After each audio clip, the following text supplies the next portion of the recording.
Welcome to The Explainer. Today we are diving deep into Posadas, Argentina. It's this incredible city right on the banks of the Paraná River, and what makes it so fascinating is how it's constantly reinventing itself.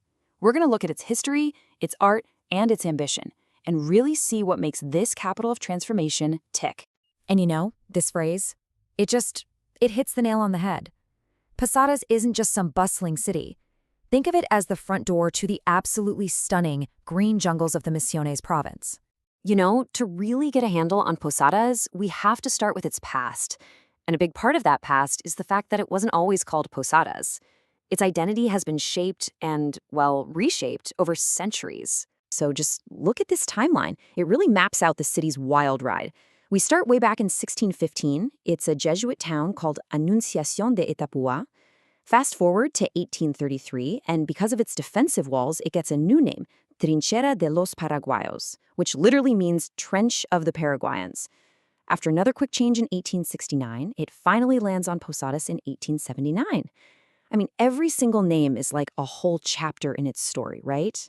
All right, so let's kick off our tour where any good tour should begin, right in the city's historic and civic heart, the beautiful 9 de Julio Square. So standing on one side of the square, you absolutely cannot miss the government house. With that grand classical style and those huge Corinthian columns, it's just this powerful symbol of what Argentina was all about in the late 19th century, all ambition and politics. But get this, if you look a little closer, right there in its garden, you'll find something pretty amazing.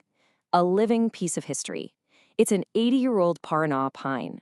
I mean, this thing is a 25-meter-tall native giant just quietly standing guard over the city. Now look across the square and you see the cathedral, which has this really fascinating architectural split personality. On the outside, you've got these dramatic neo-Gothic towers and Romanesque windows, but then you step inside and it's all about intentional simplicity. It was finished back in 1937, and it really captures both that sense of grandeur and quiet faith. Okay, so let's wander away from the main square for a bit and really explore the cultural veins of the city, where you can literally find art and history baked right into the streets. Okay, so just a short walk from there, and we find ourselves at Paseo Bossetti. And this place, it's the perfect example of that reinvention we've been talking about. This used to be private land, then it was a market, and now it's been totally reborn as this super vibrant public space for artists and poets. It's covered in murals, and check out this statue, El Matero. It's actually sculpted from old discarded propane containers. How cool is that? From there, our tour takes a bit of a more serious turn. We're heading to a place called La Bajada Vieja, or the Old Slope. This historic port was once the buzzing center of the whole yerba mate and timber trade. But it also holds the really difficult but important story of the workers who built that industry from the ground up. And those workers were called the Mensues. These were the guys who labored on the yerba mate plantations and in the timber sweatshops. We're talking incredibly tough conditions for very little pay. Their entire lives were tied to the ups and downs of the port. And the city makes sure that their story is never, ever forgotten. There's a monument to El Mensu right here, and at its base, there's a plaque with the lyrics from a famous song that tells their story, immortalizing their struggle and what they gave to the city. Okay, let's shift gears and head to what is really the modern soul of the city, the incredible Riverside Promenade. I mean, this place is a living testament to the city's constant transformation, and it's a spot that everyone, locals and visitors, absolutely loves. And this whole promenade is, well, it's huge, and it's so cleverly designed. They've broken it down into 5 different zones. So you've got one spot for a family walk with amazing views.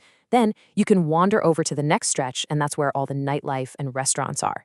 There's even a historic part and another section, La Bahía El Brete, that has its very own artificial beach. Seriously, there's something here for everyone. As you're walking along the promenade, you will definitely spot the monument to Pope John Paul II. It's a really impressive bronze statue, standing almost 4 meters high. It was actually a gift from the Polish community.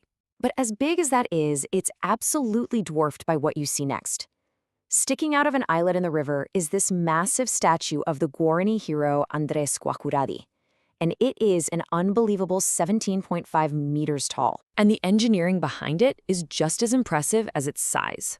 We're talking about a hollow, stainless steel statue that weighs 6 tons. And it's reinforced on the inside so it can stand up to those crazy strong river winds. Talk about a symbol of resilience, right? All right, for our last stop, let's look at how Posadas is doing something really special. It's not just celebrating its past and present, it's actively building its future with some incredible vision. This is the Knowledge Center. It's this enormous complex that's all about art, science, and literature. It's got a convention center, an art gallery, a public library with more than 150,000 books, 2 theaters, and they're even building an astronomy observatory. And the best part? It offers free access to culture and education for the whole community.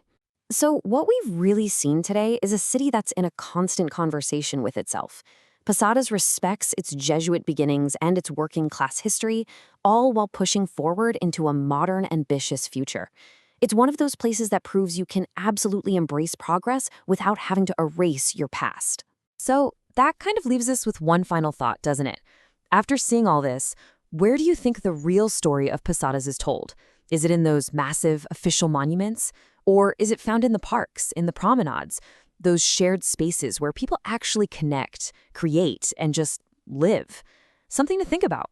Thanks for joining me on The Explainer.